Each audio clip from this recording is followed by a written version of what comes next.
Welcome to the bold analysis, ladies and gentlemen. There is a very strange phenomena in this country about how the executive is holding critical disbursements in different sectors of this economy. And while I honestly do not sympathize with the police, but we must also appreciate the fact that this is a very key element in the stability of this country. A healthy nation is a secure nation.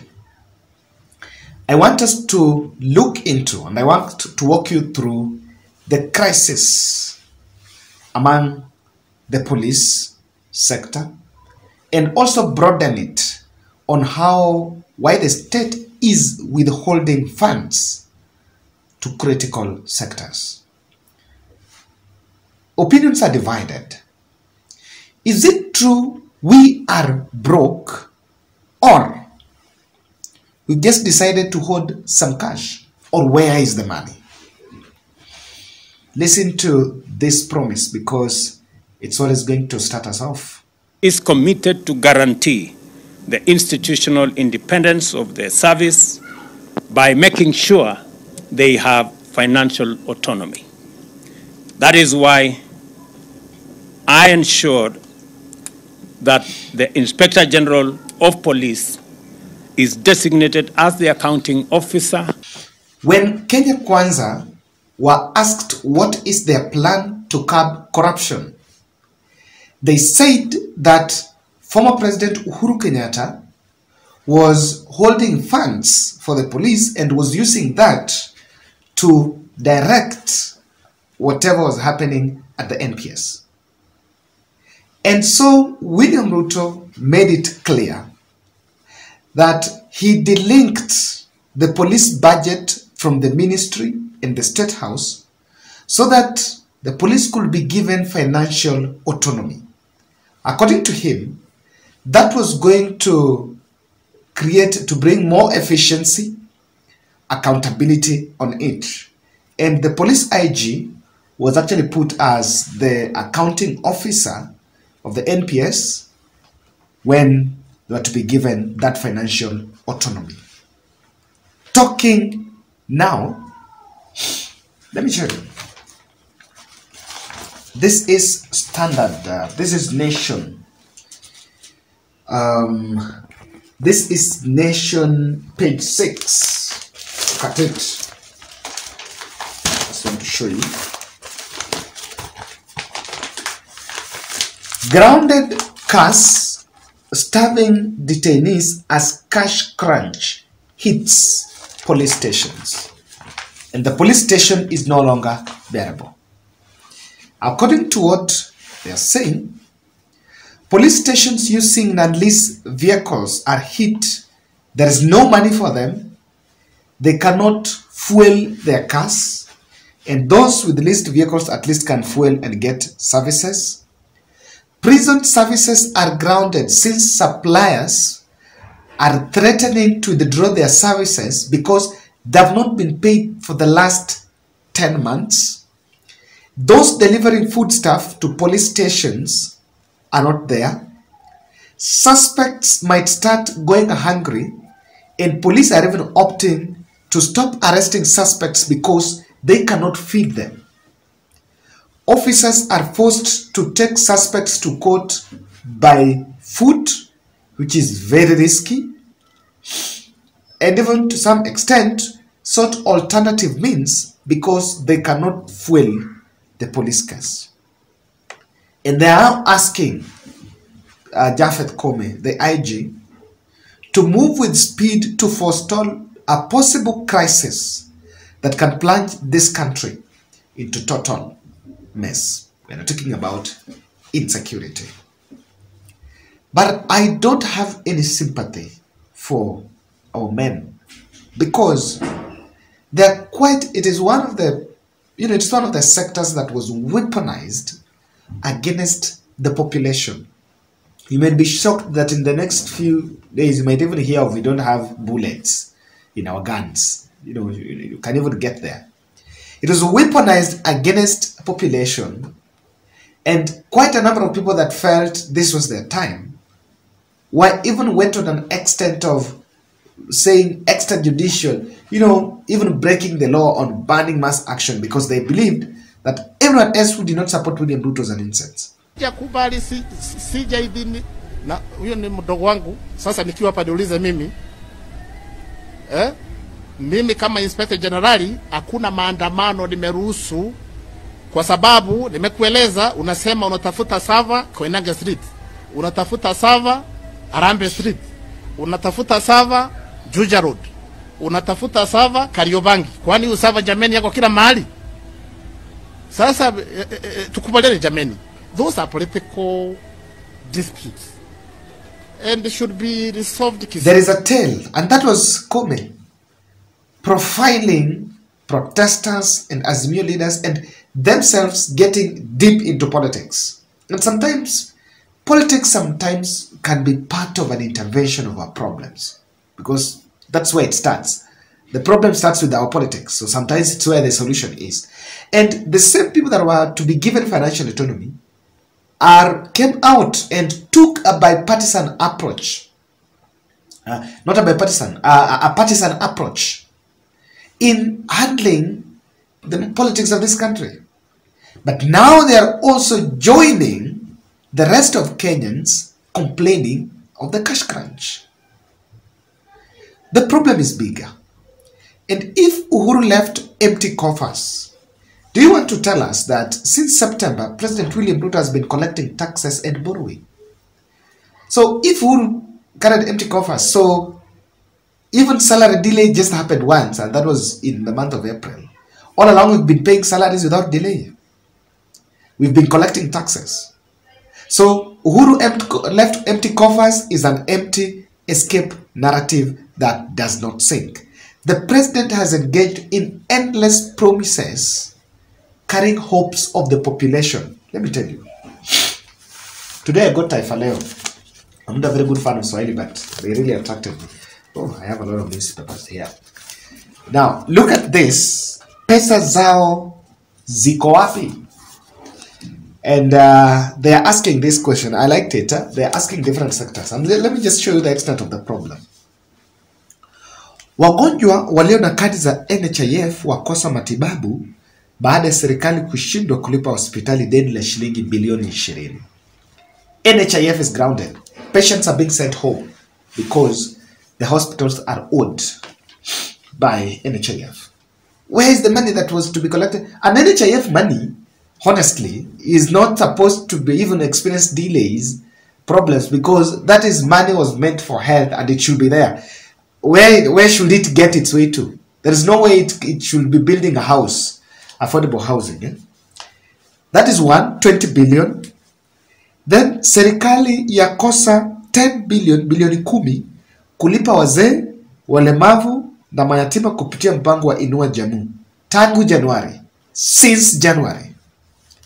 And this one, I remember President promising that it will be addressed. I will play for you that soundbite. Shule za umma hazijapokea mgao wa shilingi bilioni 28 tangu shule zifunguliwe kwa muhula wa pili. The second school capitation has not been done. Second term, and today this is almost second month of the term. Huduma zimekokota katika county baada ya serikali kuu kushindwa kutoa bilioni 94 for the month Machi, Aprili na Mei. Polisi watishia kutokamata wahalifu kwa kutopewa pesa za kuwanunulia mahabusu chakula. Where is the money? Where is the money? While President has opted carrying people's hopes all along. Listen to this when he was promising Wazez that the Inua Jamii money will come by the first of June, before civil servants are even paid. This was a promise. Cabinet has now approved that from June 1, the social protection cash transfer money will be disbursed before salaries of public servants is disbursed. I know for a very long time we've had social protection cash transfer money disbursed 3, 4, 5, 6, maybe sometimes 7 months after they are due. The instructions I have given. Now that was a promise that we are going to fix and we're going to make sure you get your money. I'm telling, carrying people's hopes along. The system is very porous and is leaking, and this is what exactly is happening behind the scene. Where is the money? Why is the money? That is a question that everyone asks has been happening. But I want to break it down in my 3 PowerPoint and show you what exactly has been happening behind the scene.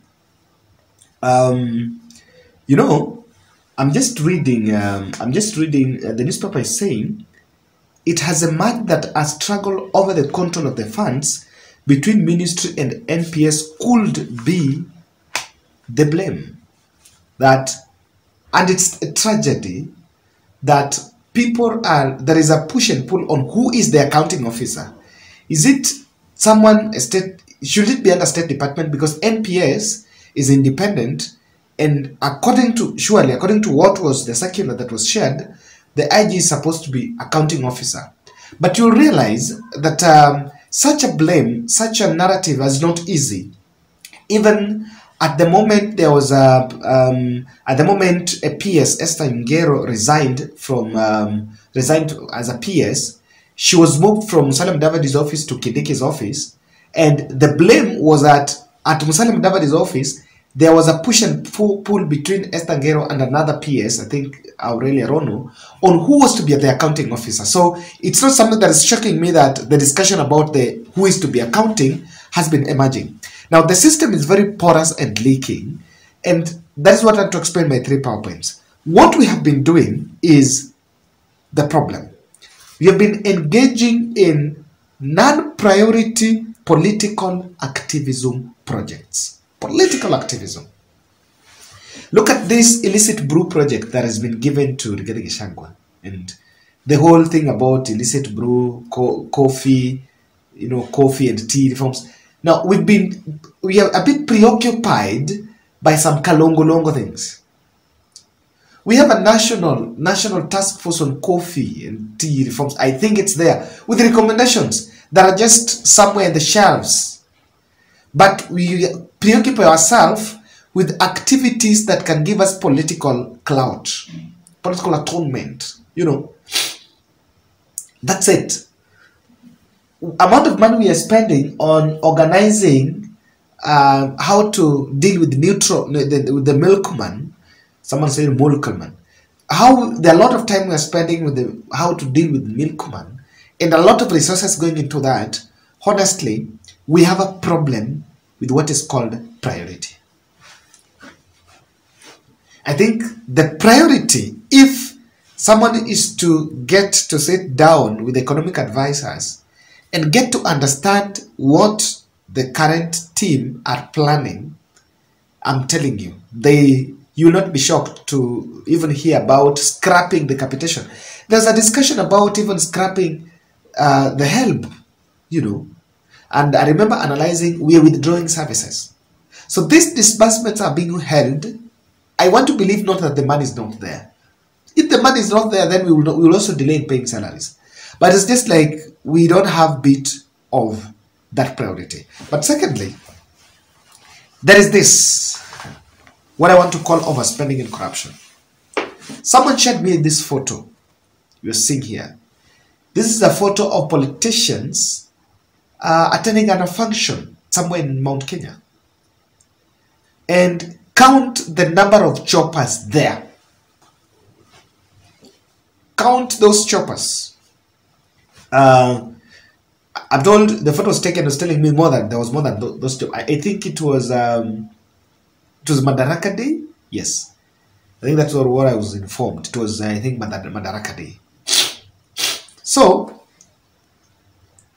ladies and gentlemen, those choppers there are choppers that are fueled with taxpayers' money. I was even getting shocked that even some of the bloggers, some of Raila bloggers that were crossing over the other side, they were carried with choppers. No, they were given chopper ride. Chopper flight, not chopper ride. They were given flights through choppers to Embu. Now, in a Madaraka Day function, I don't want to believe the cost of hiring a chopper is around 200,000 per hour. Per hour. I was told it's not very cheap. It's very expensive.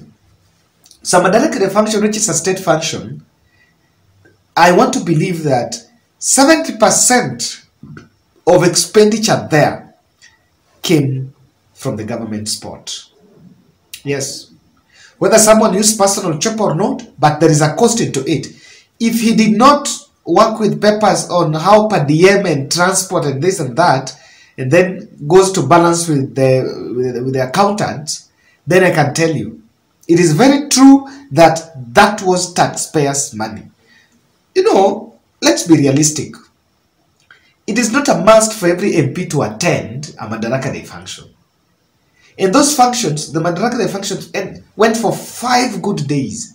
Before it started 5 days before the 1st of June. Before it culminated in the Madaraka Day.